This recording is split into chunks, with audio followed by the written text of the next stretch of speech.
نعم.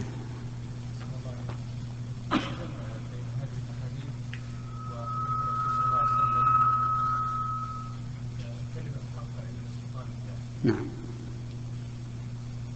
لا خلاف بينهم، لا خلاف، لأن الإنسان إذا تكلم بكلمة حق عند سلطان جائر فهذا من أفضل الجهاد.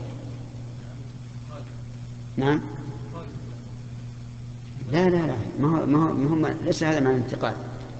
كلمة الحق بأن يقول مثلا هذه المعصية حرام ولا يجوز للإنسان أن يفعلها وما أشبه، لا أن يقول أنت زاني، أنت سارق، أنت كذا، لا يقول.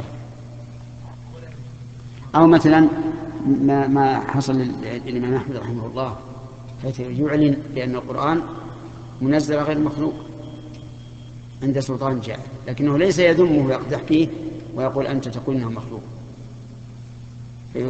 فيجرئ الفساق عليه.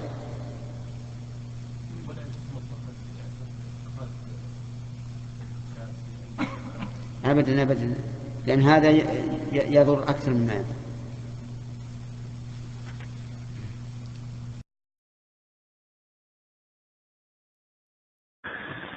هل حديث أفضل الجهاد كلمة حق عند سلطان جائر يصدق في من ينكر على الحاكم في وسائل الإعلام؟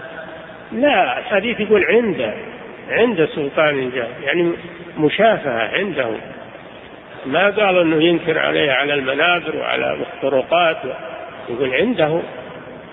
الله جل وعلا قال لموسى وهارون فأتياه، يعني فرعون، فأتياه فقولا له قولا لينا.